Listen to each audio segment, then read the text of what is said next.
Now we are going to take a look at the first of the SOLIDWORKS features commands. In fact, this is probably the most common command of all feature commands, the Extruded Boss Base command.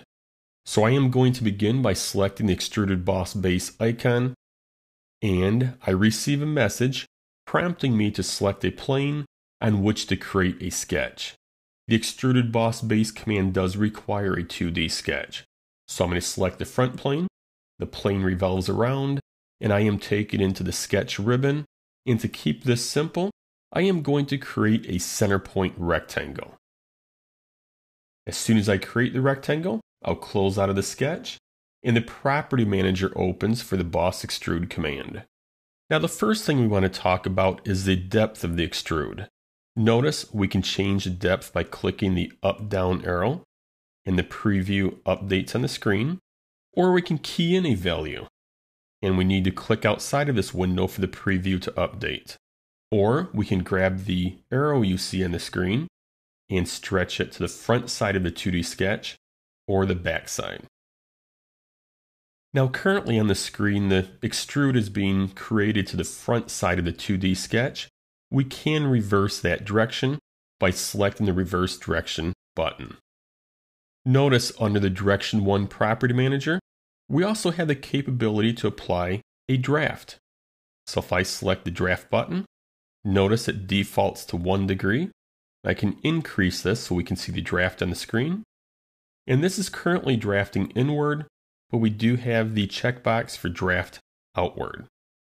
I am going to turn off the draft, and let's go back to the top of the Property Manager for Direction 1.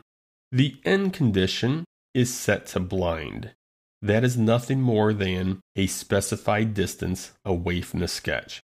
We also have some other options which are used when you have an existing model on the screen.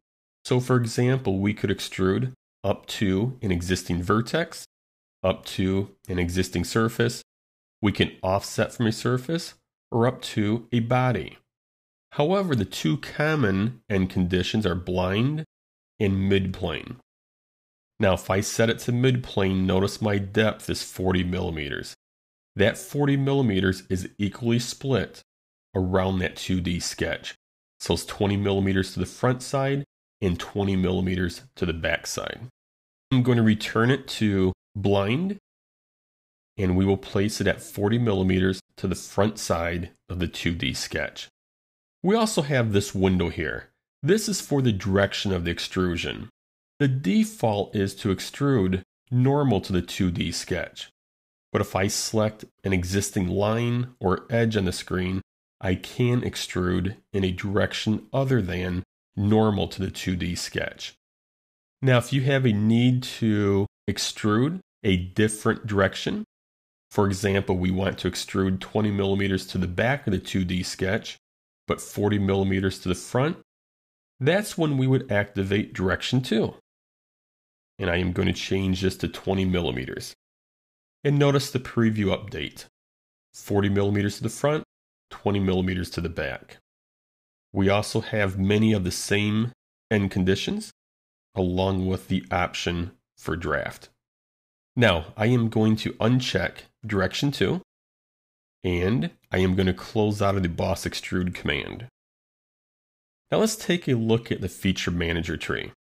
If I expand the Feature Manager tree and select the plus sign, I see Sketch 1. That is a 2D sketch I created. At any point in the design process, I can return to this sketch, select the sketch, and then select the Edit Sketch icon, and I can make changes to this sketch. I can add smart dimensions or other sketch features, and when I close out of the sketch, the extrude updates. I can also edit the extrude by selecting the extrude feature and then selecting the edit feature icon.